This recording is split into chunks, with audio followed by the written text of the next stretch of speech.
Okay, good to go. Get a cobweb right off the top. Um, yeah, just like a typical Monday, recapping, a lot to learn from that tape on Sunday, and really in all three phases. Did appreciate their, competitiveness to battle for 60 minutes. Found a way at the end of the game, and we did that. And so it's nice. You're trying to win games, and then when you look to improve, there was a bunch there for us. But did appreciate their effort for 60 minutes, which I did. I did think Stanford played their best game. We helped them do that in ways, but I did think they played well. They came enthused, were on task, and did a good job. Give credit to those guys. Excited to get back home though, and play in Research Stadium. Looking forward to the energy in the crowd making a huge difference for us. Hopefully, we can play well enough to keep them in it, because they make a huge factor in the game, make a difference. And we're playing a good team. Washington State really challenge you on both sides of the ball, offensively, defensively. They're having a good year. You look at who they've been able to beat and come up short against a couple really good teams. So they're going to be a challenge that we're going to need to prepare really well for. After the game Saturday night, I felt like you were pretty happy to win the game, but it felt like there was this kind of heavy undertone of concern. Am I right there?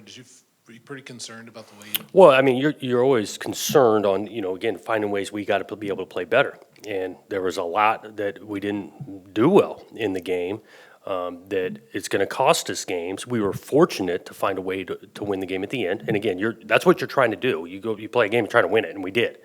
But throughout the game, there's a lot that we got to clean up. Where's Chance at? Is he? Yep, hopeful he can practice a little bit toward the week, end of the week.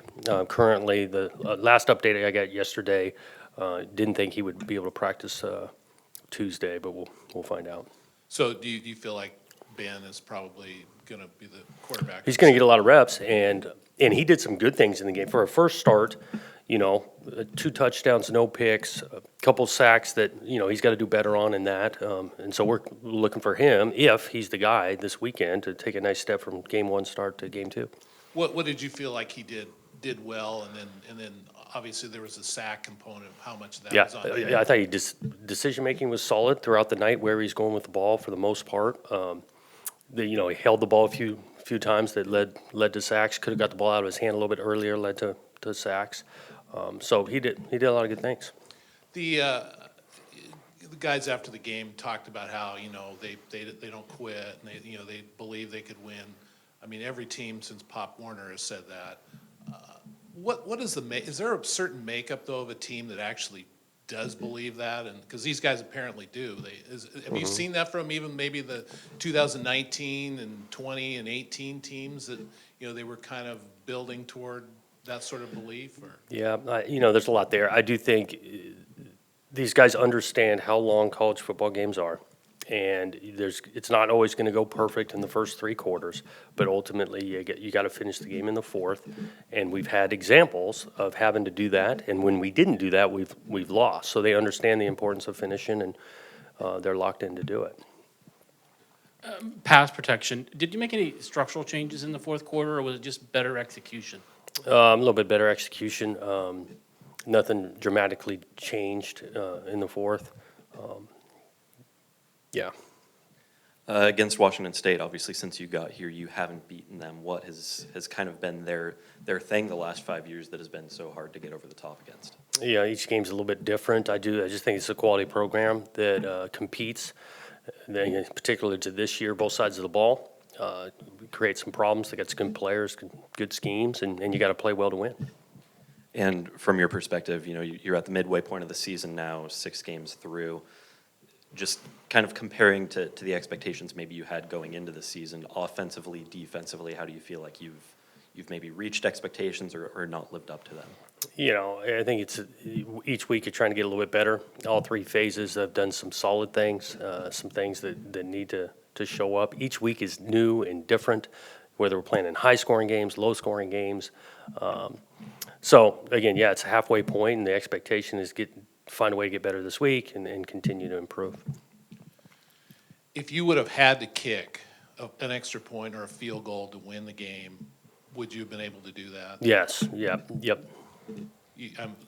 So what was the tipping point, I guess, to where you decided to go for 2-pointers? Because Yep. if you could have, why, I guess. I know, and I thought the same thing. And this starts and ends with me. I'll just go back. We score. We're down 14. We score. We go for 2. Don't get it. Even that logic by going for 2 and say you do get it. Well, then if you score it again, what are you going to do? Go for 2 and the game's tied? No, you're gonna kick it. So my thinking at the time to go for 2. Long snappers down. We'd already missed 2. What's the chances? Let's go try to double our points. But even using that logic, we're going to probably have to kick it again. And credit to Peyton. I know it's not a short snap, but a long snap. We did end up doing that in the fourth quarter, and he threw a strike back there. So all of us, I go back to not the players, these coaches, all of us trying to learn, grow each week. Learning lesson for me. Why are penalties still an issue with this team? Yeah, I thought that it was uncharacteristic, the type of penalties we got on the personal foul thing, and we got to get that cleaned up. I do think we're not trying to play games with no penalties, but we've had a few games that the number's been too high, and these guys aren't trying to make mistakes. They're playing really hard. We got to just tighten up because it's compounded. It's not just false starts. It's not just holding on offense or defense. Then you threw the personal foul thing in last week. We want to get it better. You guys were really good in the red zone early in the season. Lately, it's been kind of a mixed bag. What is it? Simply, you don't have Luke out there, and it's just harder to score in that area. I think there's a few factors, and each game's a little different. I look at the Utah thing. We go down there, and we just flat out throw interceptions. The other one, we got ourselves into the longer downs down there in the red zone. It turns into, I think about even the fourth down we scored on. The third down play, we don't execute it all. We throw the ball in the dirt and run a bad route. So we got to execute a little bit better. We're definitely missing a piece or two, but we got plenty of player. The way we can the run game, the difference between 7 and 3 points / 0 points is huge, and we're going to need it this week. Jonathan, you had talked about wanting to see more explosive plays in the run game, and Damian Martinez, 3 carries, 83 yards, and the last one, a definition of that. I mean, what did he have more of a burst than he's shown? Were they blocked up better, or what happened on his run? I thought they were blocked well. He did make some guys miss at the next level, which that creates some explosion. We had some other carries that got to the next level, and again, guys went down. I mean, 3 carries for 80-some-odd yards. You'd like to think he'd get more than 3 carries. And on the final decision to take a knee rather than even go for 2, is that what is your what's the think? Just there's only one play that can beat you, maybe, or what? Yeah, with 13 seconds. And again, I go back. I don't like that decision either. And I make these decisions. So 13 seconds left. The potential that they could take the thing back 97 yards was some of the thinking. We had already fumbled an exchange on a 2-point play. Too conservative, though. Too conservative. They had 2 timeouts, 13 seconds. Their kicker is good. Should have run a high percentage play to go for 2, but we should have ran a play, in my opinion, now. That's why I'm back to all of us are trying to learn and grow, Well, you won and you dodged a bullet at the same time. Washington State, through the years, they've always had some kind of wild run and gun and versions of that. I don't know, what are they doing now offensively that a person would see differently as they come to research this week from last year or any previous years? It'll look similar in regards to spread some people out, play with a lot of receivers. They challenge you and attack you. A lot of receivers screen. They will run the ball. The quarterback's being able to stand in the pocket and make big-time throws. He's able to extend and buy time and throw it. So it's tough to get to him, especially with the threat that the ball's going to come out so quick. And they're not all 100% pass. These guys can run the ball. They got some good athletes. It's a challenging offense. And they've always, it seems, had really good physical defenses. Is this year's team like that? Yeah, their defense, pressure the quarterback, whether they're blitzing or just rushing their 4 guys. This D-line's as good as we've played all season. They challenge you on the back end. And Coach Dicker's did a good job in changing the identity of that place of being one of the best defenses in the league. Everett and a couple other guys like him that have been out a couple weeks. Any updates on them? Well, hopefully Everett continues to be cleared. He's feeling better, but we'll kind of see by the end of the week. Trelo's getting closer, but I doubt it for this weekend. Joe Golden getting closer. We'll kind of see by the end of the week. Hopeful on Dylan Blacksand by the end of the week. We'll see if he's able to go. So kind of day to day on Dylan. Well, one other guy, Sandberg, left the game late. Is he? Oh, Simon? Yeah. Yeah, I haven't heard anything that he'll be good. I saw Newell come in the last play. Is he, so he's available to play. I mean, Yeah. he was kind of a thing in In camp, camp. yeah, he's available and has continued to work hard. We do feel like we got three guys that are doing some good things, and that backfield is just crowded back there. Could you elaborate a little bit on Bolden's catch? Because, I mean, given the situation, the throw, the catch. Yep. I mean, is there a finer play that you could, I mean, other than, Harrison, obviously. Yeah. But I mean, just everything was just like 100% went right on that play.